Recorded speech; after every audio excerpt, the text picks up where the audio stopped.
Shalom, selamat pagi jemaat Tuhan. Berjumpa kembali dalam doa pagi online. Engkaulah Tuhan.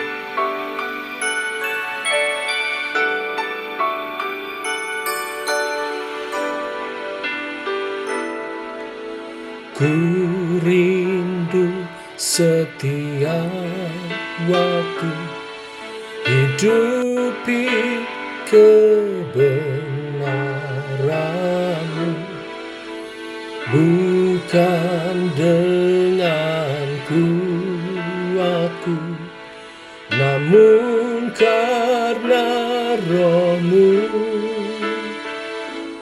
Yesus yang ku pegang teguh.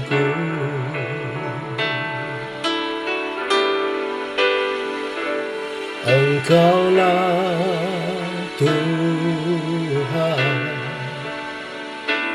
Engkaulah Raja,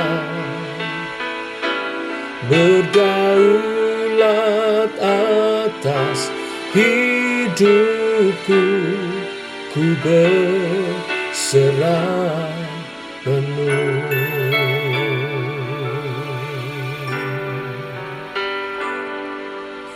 Ku rindu setiap waktu hidupi kebenaran-Mu, bukan dengan kuatku, namun karena Roh-Mu.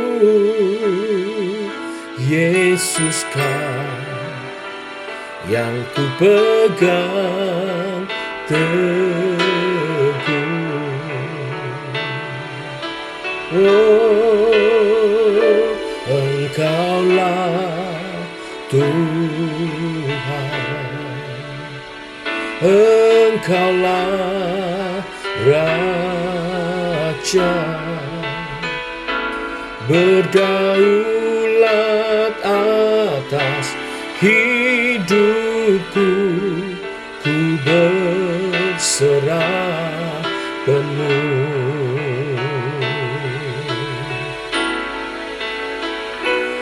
Engkaulah Tuhan, Engkaulah Raja, berdaulat atas hidupku, ku berserah penuh. Engkaulah Tuhanku, tidak ada yang baik bagiku selain Engkau, ya Tuhan. Engkaulah Tuhan, Engkaulah Raja, berdaulat atas hidupku, ku berserah penuh. Berdaulat atas hidupku, ku berserah penuh. Oh, hidup kami bagiku, sebab Kaulah Tuhan, Engkaulah Raja kami. Hidup kami bagimu. Oh,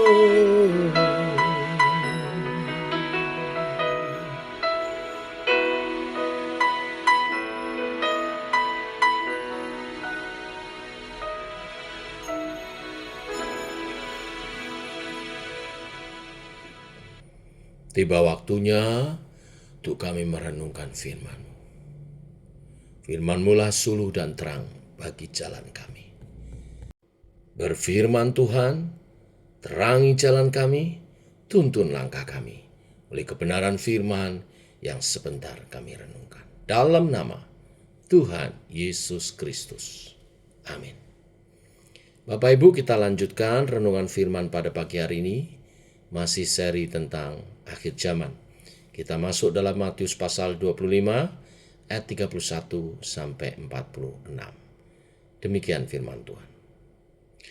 Apabila Anak Manusia datang dalam kemuliaannya dan semua malaikat bersama-sama dengan Dia, maka Ia akan bersemayam di atas tahta kemuliaannya. Lalu semua bangsa akan dikumpulkan di hadapannya, dan Ia akan memisahkan mereka seorang daripada seorang, sama seperti gembala memisahkan domba dari kambing. Dan Ia akan menempatkan domba-domba di sebelah kanannya dan kambing-kambing di sebelah kirinya. Dan Raja itu akan berkata kepada mereka yang di sebelah kanannya, "Mari, hai kamu yang diberkati oleh Bapa-Ku, terimalah kerajaan yang telah disediakan bagimu sejak dunia dijadikan. Sebab ketika aku lapar, kamu memberi aku makan. Ketika aku haus, kamu memberi aku minum. Ketika aku seorang asing, kamu memberi aku tumpangan. Ketika aku telanjang, kamu memberi aku pakaian. Ketika aku sakit, kamu melawat aku. Ketika aku di dalam penjara, kamu mengunjungi aku." Maka orang-orang benar itu akan menjawab Dia, katanya, "Tuhan, bila manakah kami melihat Engkau lapar dan kami memberi Engkau makan, atau haus dan kami memberi Engkau minum? Bila manakah kami melihat Engkau sebagai orang asing dan kami memberi Engkau tumpangan, atau telanjang dan kami memberi Engkau pakaian? Bila manakah kami melihat Engkau sakit atau dalam penjara dan kami mengunjungi Engkau?" Dan Raja itu akan menjawab mereka, "Aku berkata kepadamu, sesungguhnya segala sesuatu yang kamu lakukan untuk salah seorang dari saudaraku yang paling hina ini, kamu telah melakukannya untuk aku." Dan Ia akan berkata juga kepada mereka yang di sebelah kirinya, "Enyalah dari hadapanku, hai kamu orang-orang terkutuk. Enyalah ke dalam api yang kekal, yang telah sedia untuk iblis dan malaikat-malaikatnya. Sebab ketika aku lapar, kamu tidak memberi aku makan. Ketika aku haus, kamu tidak memberi aku minum. Ketika aku seorang asing, kamu tidak memberi aku tumpangan. Ketika aku telanjang, kamu tidak memberi aku pakaian. Ketika aku sakit dan dalam penjara, kamu tidak melawat aku." Lalu mereka pun akan menjawab Dia, katanya, "Tuhan, bila manakah kami melihat Engkau lapar, atau haus, atau sebagai orang asing, atau telanjang, atau sakit, atau dalam penjara, dan kami tidak melayani Engkau?" Maka Ia akan menjawab mereka, "Aku berkata kepadamu, sesungguhnya segala sesuatu yang tidak kamu lakukan untuk salah seorang dari yang paling hina ini, kamu tidak melakukan juga untuk aku." Dan mereka ini akan masuk ke tempat siksaan yang kekal, tetapi orang yang benar di dalam hidup yang kekal. Amin. Sampai di sini pembacaan kita. Bapak Ibu, perikop yang ketiga tentang perumpamaan hari ini adalah berbicara tentang apakah yang akan Tuhan Yesus lakukan ketika Dia datang kedua kali sebagai Raja, yaitu menghakimi setiap orang yang menolak Dia. Dia akan menghakimi semua orang yang menolak untuk menyembah Dia. Dia akan menghakimi semua orang kejam, pembunuh, pezina, pecandu, pesta narkoba, penindas, dan orang-orang kejam lainnya yang memang layak untuk dibinasakan. Tetapi jangan lupa, kalau Tuhan juga akan menghakimi orang-orang Kristen sendiri. Dia akan menghakimi umatnya sendiri juga terlebih dahulu, untuk menyatakan mana yang sungguh-sungguh Kristen, yang sungguh-sungguh di dalam Dia, dan mana yang tidak.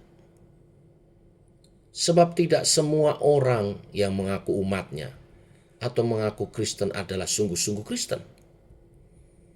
Kita telah membaca dari bagian sebelumnya bahwa ada orang-orang yang mengaku hambanya, tetapi karena merasa Kristus tidak datang-datang, maka mereka mulai menindas hamba-hamba yang lain dan mulai bertingkah laku yang sama busuknya dengan penjahat-penjahat di dunia. Juga kita telah melihat orang-orang yang mengaku menyambut pengantin tetapi tidak mau membawa hal yang paling esensial untuk tugas mereka, yaitu minyak cadangan. Ada orang-orang Kristen yang memiliki semua kecuali iman yang sejati pada Kristus. Ada juga orang-orang Kristen yang diberikan kepercayaan tinggi untuk mengelola harta tuannya, tetapi tidak setia. Ada yang jahat dan menghina kepercayaan tuannya itu dengan mencurigai motivasi yang baik dari tuannya. Maka pada penghakiman akhir, Tuhan Yesus akan menunjukkan siapa yang sungguh-sungguh umatnya dan siapa yang bukan. Dia akan membongkar seluruh kepalsuan. Dia akan menghancurkan seluruh kejahatan yang terselubung. Dia akan memisahkan siapa yang domba sejati, hamba yang sungguh-sungguh setia, atau kambing, yaitu orang-orang yang hanya bergabung dengan umat tetapi tidak beriman sebagaimana seharusnya umat beriman dengan benar. Apakah yang terjadi? Apakah yang menjadi tanda utama di dalam membedakan manakah umat Tuhan yang sejati dan mana yang tidak? Apakah pengakuan percaya kepada Tuhan Yesus? Apakah pengertian teologis yang dalam? Pemahaman Alkitab?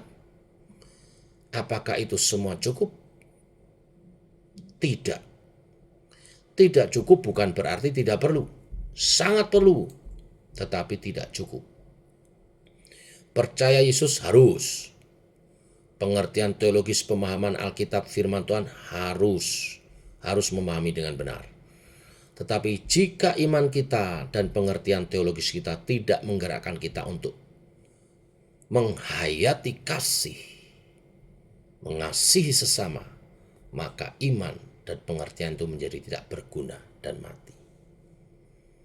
Sama halnya Yakobus 2 ayat 26, iman tanpa perbuatan adalah mati. Tuhan Yesus dalam pengajaran yang mengatakan bahwa orang-orang yang beriman sejati, yaitu umatnya yang sejati, domba-dombanya adalah mereka yang memiliki kasih sejati kepada orang-orang yang mengalami kesusahan. Yesus bahkan mengidentikan dirinya dengan orang-orang rendah yang mengalami kesusahan itu. Dia mengidentikan dirinya dengan orang yang kelaparan, kehausan, sendiri, telanjang, bahkan juga yang di dalam penjara. Kristus tahu apa itu penderitaan karena dia sendiri telah mengalaminya. Dia pernah mengalami kelaparan di padang gurun setelah berpuasa. Dia seringkali tidak memiliki tempat untuk istirahat.